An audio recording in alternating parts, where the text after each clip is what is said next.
আসলে অবস্থাটা কি এটা আমার জানতে হবে প্রফেসর ইউনূসের কাছে। উনি যতদিন ক্ষমতায় আছেন অপেক্ষা করবেন, জানতে পারবেন না, বলবেনই না। মানে ওনার অ্যাপয়েন্টেড সিকিউরিটি অফিসার বা কি বলে অ্যাডভাইজার, উনি যখন বলেছেন যে না এটা ছিল না, কোনোদিন হবেও না, তো প্রধান উপদেষ্টার কাছে তাকে পাবেন না। এই যে এত ডিসকোর্স হচ্ছে, এই যে কথাবার্তা বলছি, মানে একটা কথা আমি খুবই চমৎকৃত হয়েছি, বিশেষ করে সরি নামটা ভুলে গেলাম, পলিটিক্যাল সায়েন্সের টিচার প্রথম যিনি বললেন এইটা হ্যান্ডেল করবে কি বা ম্যান করবে কি, এটা একটা করিডোর যদি দেওয়া হয় তাহলে তারপরে নিয়ন্ত্রণ করবে কি, বাংলাদেশ কি পারবে? উনি মনে করছেন পারবে না, আমি নিজেও মনে করি পারবে না। সো কত বড় একটা সিকিউরিটি ইস্যু আমাদের জন্য আমরা ইনভাইট করছি, কিন্তু বলছে যে না আমরা কিছু করছি না, আমরা কিছু করিনি। এইটা তো আরো ডেঞ্জারাস। এটার মানে হলো they have something in their minds which they are trying to explore. যাওয়া যাবে, গেলে কতখানি কি কি বিপদ আছে এই জন্য বাজারে ছাড়ছেন। তারপরে যখন দেখছেন যে এটার রেসপন্সটা তত ভালো না, তখন একদম আউটরাইট ডিনাই করে দিচ্ছেন। রাষ্ট্র যখন এরকম করে জনগণের সাথে প্রতারণা, তখন জনগণের খুব সতর্ক হওয়া দরকার, আমাদের বিপদ হতে পারে। যারা হিডেন এজেন্ডা, যেটা ওপেনলি বলা যাচ্ছে না, কোনো একটা সময় আসবে যখন আপনারা বলতে পারবেন না, তারা তাদের কাজ করে ফেলবেন, এরকম হতে পারে। এইসব সন্দেহের কথা আসলো কেন? এটা তো 5 আগস্ট আসেনি, আমার মনে আসেনি। আমি প্রায় সব জায়গায় বলি, আমার ডাইরেক্ট টিচার ছিলেন, আমাকে ইকোনমিক্স পড়িয়েছেন চিটাগং ইউনিভার্সিটিতে, খুব ভালো মানুষ জানতাম, এখনো জানি, সম্মানও করি। কিন্তু অনেকগুলো ঘটনা মিলে নিজের মধ্যে যে বস্তুগুলো তৈরি হয়েছে, তার থেকে এই কথাটা বলছি। এইটা কোনো এজেন্ডা উনি এরকম করে করেননি। আরও কিছু কিছু বিষয় আছে, যেমন ধরেন হঠাৎ করে বললেন যে একটা মাত্র পার্টি ডিসেম্বরে ভোট চাই। পলিটিক্সের মধ্যে যাচ্ছি আমি ডাইরেক্টলি, কিন্তু আজকে অনেকগুলো পার্টি বলেছে এরকম নয়, অনেকে ডিসেম্বরে ভোট চায়।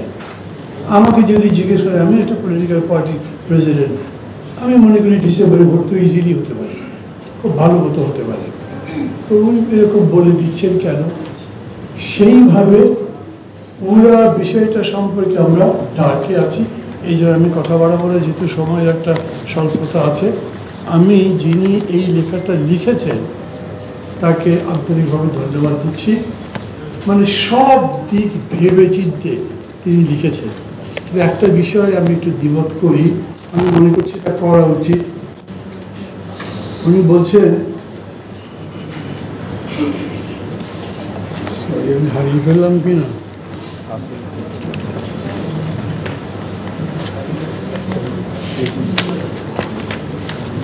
একটু একটা মিনিট, আমি এই মুহূর্তে জানি আমি পড়ে শোনাতে পারছি না। বলছেন যে এই চুক্তি করার মাধ্যমে আমরা আরাকান আর্মির সাথে হয়তো সম্পর্কটা ভালো করতে পারি, ভবিষ্যতে এটা আমাদের কাজে দিতে পারে। আপনারা সবাই জানেন রাখাইন মানে কি জানেন তো নিশ্চয়ই। রাখাইনরা মানে মব, আমরা যে মব জনদস্যুদের কথা জানি তাদের। আপনি কার সাথে খাতির করবার চিন্তা করে এখন এগুলি বলছেন? ওই মবদের সাথে। আর এখনটাও একই রকম জিনিস। আর মিয়ানমার গভর্নমেন্টের অস্তিত্বই নেই, ওটা যে করি সেটাই আমরা ভালো করে জানতে পারছি না। কি অদ্ভুত বিষয় না যে আপনি একটা ব্যাপারে নীতিগত সম্মত হয়েছেন, ফরেন সেক্রেটারি বলেছে, where is that gentleman? Foreign secretary কই আছে?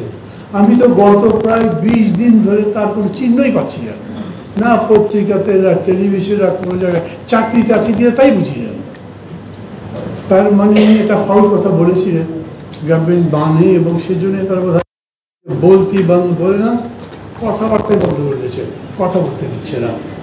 এইখানে আমি একই কথা বলি, আমরা এরকম কারোর সাথে ইন অ্যাডভান্স একটা ফ্রেন্ডশিপের কথা বলতে পারবো না, যেটা আমাদের জন্য সিকিউরিটি কোয়েশ্চেন তৈরি করতে পারে।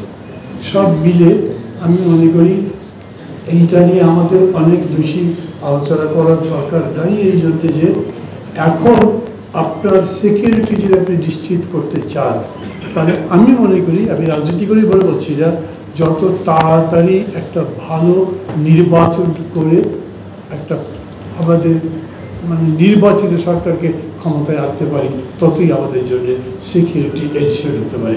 আদারওয়াইজ এগুলো ডিসকাস করলে এটা কেউ এখন শুনবে না, কেউ এটাতে হাতও দেবে না, অপরচুন মুভমেন্টের জন্য তারা অপেক্ষা করবে।